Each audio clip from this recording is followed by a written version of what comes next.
સર્વેને જય શ્રી કૃષ્ણ. આજે આપણે જાણીશું મહામાસ મહાત્મ્ય. મહામાસ મહાત્મ્યમાં છઠ્ઠો અધ્યાય હિમકુંડલની કથા.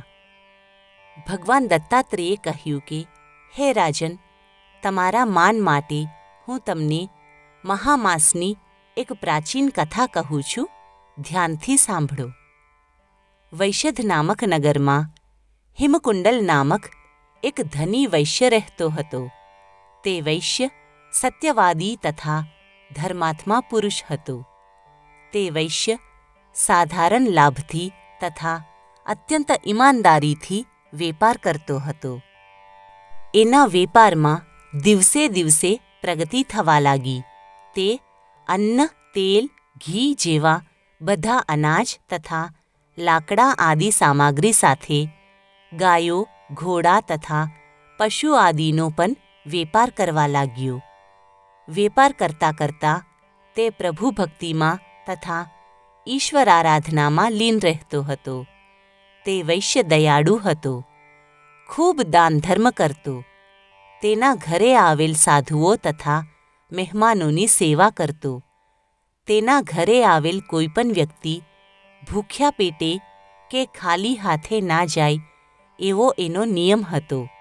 ખાસ કરીને તે વૈશ્ય મહામાસમાં સ્નાન, વ્રત, દાન આદિ નિયમાનુસાર કરતો. સમય જતાં તે વૈશ્ય વેપારીએ વેપારમાં સહસ્ત્રો સુવર્ણ મુદ્રાની કમાણી કરી.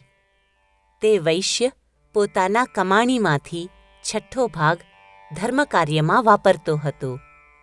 પ્રભુની કૃપાથી તે ધર્માત્મા વૈશ્ય હિમકુંડલને સંતાનમાં 2 પુત્રરત્ન પ્રાપ્ત થયા. વૈશ્યે એના પુત્રોનું નામકરણ કર્યું. મોટા પુત્રનું નામ કુંડલ તથા નાના પુત્રનું નામ વિકુંડલ રાખ્યું. તે ધર્માત્મા વૈશ્ય હિમકુંડલે પોતાના જીવનકાળ દરમિયાન અનેક મંદિરો, ધર્મશાળા, કુવા, વાવડી આદિનું નિર્માણ કરાવ્યું હતું. સમય જતાં તેના પુત્રો મોટા થવા લાગ્યા. કુંડલ તથા વિકુંડલ બંને યુવા થઈ ગયા તથા હિમકુંડલ વૃદ્ધાવસ્થાને પ્રાપ્ત થયા. ત્યારે હિમકુંડલે પોતાનો વેપાર પુત્રોને સોંપીને સ્વયં તપસ્યા કરવા માટે વનમાં ચાલ્યા ગયા.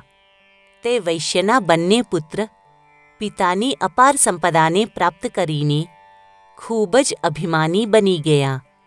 એ બંને ભાઈઓએ દુષ્ટજનો સાથે મિત્રચારી કરી તથા તે દુરાચારી બની ગયા. પોતાના પિતાના સરળ તથા ધાર્મિક સ્વભાવના વિપરીત તે અત્યંત લોભી, કામી તથા વ્યભિચારી બની ગયા. વેશ્યાગમન એના દિનચર્યાનો અંગ બની ગયો. વેપારમાં બેઈમાની તથા ખરાબ વ્યસનોના લીધે બંને ભાઈઓની ખૂબ નિંદા થવા લાગી.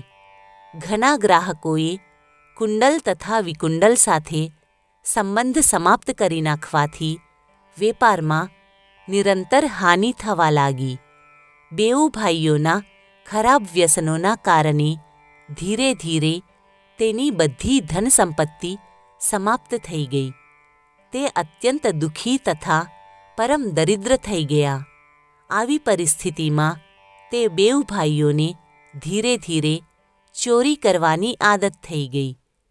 કર્જદારો તથા રાજભયના લીધે તે બંને ભાઈ નગર છોડીને જંગલમાં ચાલ્યા ગયા. જંગલમાં જઈને જાનવરોનું શિકાર કરીને તેનું માંસ ખાઈને પોતાનું ભરણ પોષણ કરવા લાગ્યા.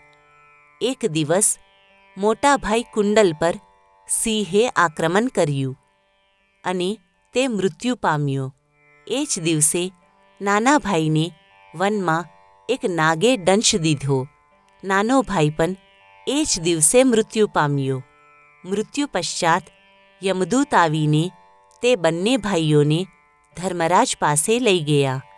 ધર્મરાજ તથા ચિત્રગુપ્ત પોતાની ચોપડીમાં એ બંને ભાઈઓના કર્મનો હિસાબ જોતા હતા. આ જોઈને યમદૂતોએ કહ્યું કે, હે પ્રભુ, આ બેઉના જીવનનો હિસાબ ખાતું જોવું તો વ્યર્થ છે, કારણ કે આ બેઉ ભાઈ મહાપાપી તથા દુરાચારી છે. માટે આ બેઉ ભાઈઓને ઘોર નરકની જ પ્રાપ્તિ થવી જોઈએ. વૃદ્ધ ચિત્રગુપ્તે એ બેઉ ભાઈઓના જીવનના કર્મોનું અવલોકન કરીને કહ્યું કે કુંડલને ઘોર નરકમાં નાખો, તથા વિકુંડલની સામે જોઈને મધુર વાણીમાં બોલ્યા કે આને આદર સાથે સ્વર્ગલોકમાં લઈ જાઓ. યમદૂતો કુંડલને ખેંચી ખેંચીને ઘોર નરકમાં લઈ જતા હતા. વિકુંડલ ચિત્રગુપ્તની વાત સાંભળીને ખૂબ જ આશ્ચર્ય પામ્યો. એને સમજાતું ના હતું કે એનો ભાઈ ઘોર નરક તરફ જતો હતો અને યમદૂતો પોતાને આદરપૂર્વક સ્વર્ગમાં લઈ જતા હતા.